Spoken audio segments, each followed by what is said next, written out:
Hello दोस्तों, नमस्ते, राधे राधे। फैजाबादी भौजी चैनल में आप सबका स्वागत है। बहुत प्यारा गीत सुना चलते होली गीत है। आप सभी अपन प्यार दुलार जरूर दी हैं। जो सब्सक्राइब ना किया प्लीज सब्सक्राइब जरूर करिए।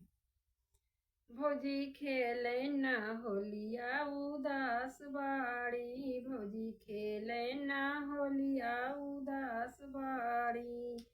कहे ठाड़ी मोहरवा के मन मारी, कहे ठाड़ी मोहरवा के मन मारी। भौजी खेले ना होलिया उदास बाड़ी, भौजी खेले ना होलिया उदास बाड़ी।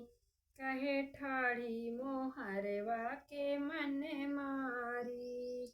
कि तुम्हें सासु ससुर दुख दिहले, कि तुम्हें सास ससुर दुख दिहले। कि देवरवा दिहल गारी, कहे ठाड़ी मोहरवा के मन मारी। कि देवरवा दिहल गारी, कहे ठाड़ी मोहरवा के मन मारी।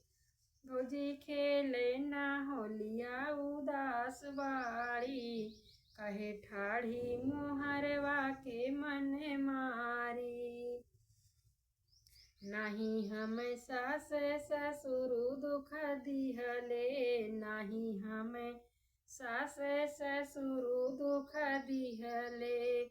नहीं देवरवा दिहल गारी, भौजी ठाड़ी मोहरवा के मन मारी। नाही देवरवा दिहल गारी, भौजी ठाड़ी मोहरवा के मन मारी। भौजी खेले ना होलिया उदास बाड़ी, ठाड़ी मोहरवा के मन मारी।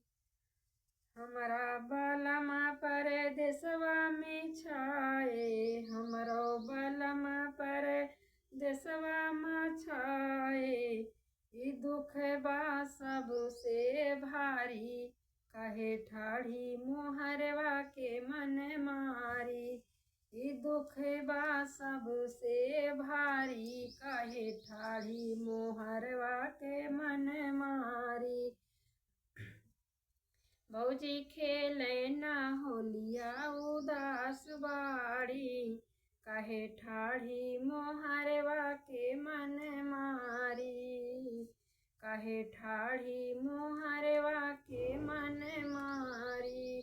भौजी खेले ना होलिया उदास बाड़ी, कहे ठाड़ी मोहर